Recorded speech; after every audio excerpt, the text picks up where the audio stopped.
Assalamualaikum warahmatullahi wabarakatuh. Waalaikumsalam. Perkenalkan kami dari kelompok pertama dengan tema kedua yaitu ASEAN Qualification Reference Framework. Jadi pada kesempatan kali ini kami akan membawakan materi tentang apa itu ASEAN Qualification Reference Framework beserta maksud dan juga bagaimana cara kerja dari AQRF ini. Sebelum itu perkenalkan, nama saya Dimas Ari Wicaksono dengan NIM 2022237. Perkenalkan, nama saya Sofi Binti NIM akhir 369. Perkenalkan, nama saya Mas Muhammad Kamas Hindu dengan NIM 2022 103 713 1137. Saya Fauzan Irawan dengan NIM 2021 1037 031373. Oke, sebelum memasuki lebih dalam tentang apa itu AQRF, kita bahas dulu apa yang melatar belakangi mengapa kita membawakan materi ini. Jadi dalam kawasan ASEAN, mobilitas tenaga kerja itu menjadi sangat penting karena seiring perkembangannya dengan integrasi ekonomi daerah ASEAN dan perkembangan pasar regional itu semakin dibutuhkan. Nah, tapi terdapat perbedaan sistem pendidikan dan juga sistem kualifikasi di antara negara-negara anggota ASEAN. Nah, hal ini itu menjadi tantangan bagi negara-negara ASEAN untuk menilai kualifikasi tenaga kerja lintas negara. Nah, dalam menghadapi tantangan ini, ASEAN memperkenalkan sistem baru yang bernama AQRF atau ASEAN Qualification Reference Framework.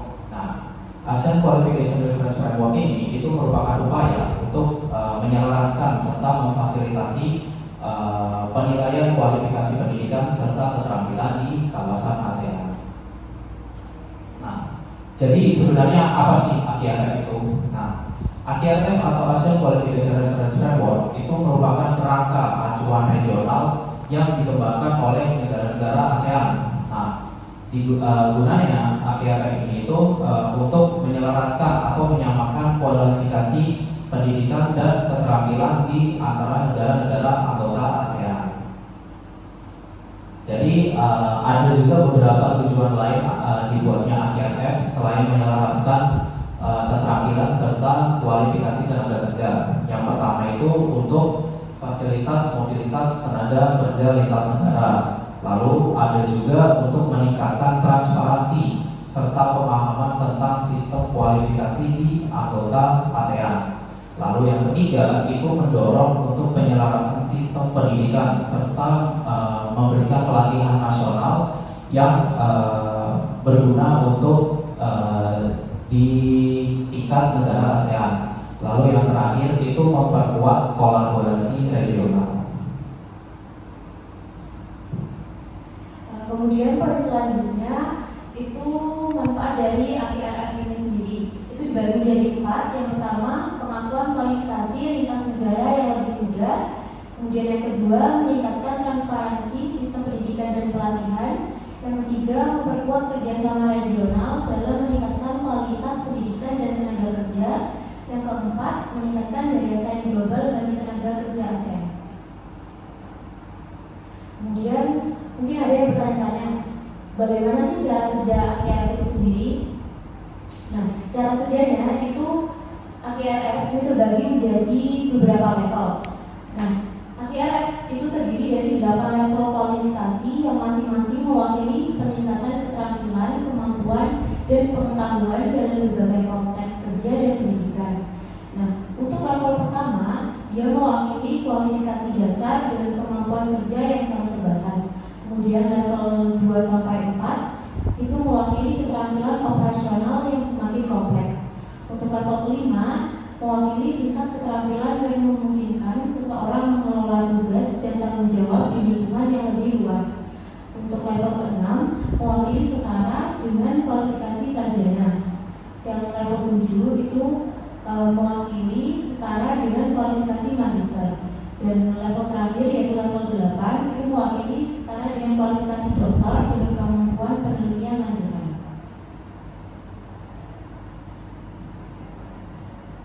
Yang selanjutnya ada proses referensi dan pembahasan. Pada dasarnya negara-negara di ASEAN itu memiliki national qualification framework-nya tersendiri.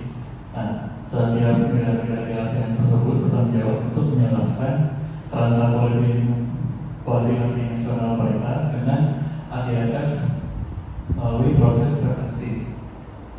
Proses ini membandingkan level kualifikasi nasional negara-negara di ASEAN dengan ASEAN Qualification Reference Framework yang kemudian diajukan ke panel ADRF untuk memastikan konsistensinya.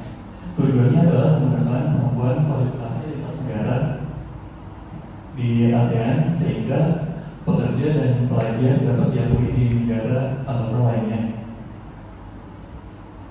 Nah, framework ASEAN Qualification Reference Framework ini berbasis hasil atau outcome based yang menekankan pembelajaran di mana kualifikasi dinilai berdasarkan keterampilan, pengetahuan, dan kompetensi yang diperoleh, bukan dari metode pembelajarannya, sehingga dapat memberikan fleksibilitas bagi lembaga pembelajaran atau lembaga pendidikan yang ada di masing-masing negara ASEAN untuk merancang program sesuai kebutuhan industri di negara yang masing-masing dan juga di regional ASEAN dan menggunakan pengakuan kualifikasi berdasarkan kemampuan dari setiap individu. Nah, ada contoh penerapan ADRF di beberapa negara ASEAN seperti contohnya di Indonesia. Di Indonesia sendiri sebenarnya sudah ada National Qualification Framework yang dirancang oleh Kementerian Pendidikan melalui Undang-Undang Pendidikan Tinggi mengenai umur ilmu pengetahuan dan teknologi dan lulusan pendidikan tinggi yang membagi kualifikasi menjadi 9 level. Kalau di Singapura sendiri dari Singapore Workforce Development Agency mereka sudah mengembangkan Singapore Workforce Skill Qualification mereka sendiri untuk pengembangan tenaga kerja di negara. Ya, selanjutnya di sini kami memiliki suatu studi kasus yaitu Orientation Not on Regional Qualifications Framework. Nah, di sini ada beberapa permasalahan. Untuk permasalahannya adalah yang dihadapi AQRF adalah perbedaan tingkat kesiapan negara-negara anggota ASEAN dalam membangun dan menerapkan National Qualification Framework atau yang sering disebut NQFS. Nah, selanjutnya ada juga selain permasalahan, ada juga tantangan. Nah, tantangan utama penerapan NQFF adalah perbedaan struktur, kapasitas, dan sumber daya sistem pendidikan di ASEAN, terutama bagi negara tanpa NQF yang sulit mengikuti proses referensi dan menyesuaikan dengan standar NQF.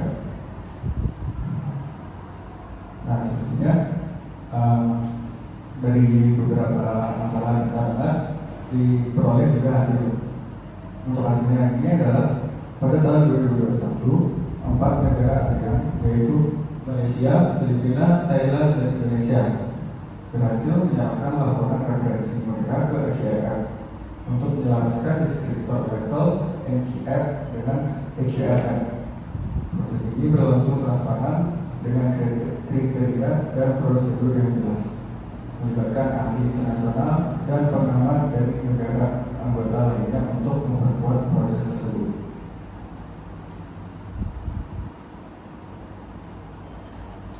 Oke, dari penjelasan tentang AQRF serta contoh studi kasus, kami mendapatkan kesimpulan. Ya, kami menarik kesimpulan tentang AQRF. Ini bahwa ASEAN Qualification Reference Framework ini merupakan tindakan inisiatif regional untuk menyelaraskan serta memudahkan pengakuan kualifikasi pendidikan dan keterampilan di negara-negara ASEAN. AKRF memiliki 8 level kualifikasi mulai dari tingkat dasar hingga doktoral, yang mana berbasis pada hasil pembelajaran. Nah, AKRF sendiri memiliki tujuan untuk memfasilitasi mobilitas tenaga kerja, meningkatkan kualitas sumber daya manusia di kawasan ASEAN, serta meningkatkan penyelarasan kualifikasi tenaga kerja. Nah, meskipun implementasinya ini berbentuk sukarela, tapi AKRF ini jelas membantu untuk memperjelas perbandingan kualifikasi antar negara dan mendukung daya saing tenaga kerja ASEAN di tingkat global. Sekian pembahasan tentang AKRF dari kelompok kami. Mohon kurang lebihnya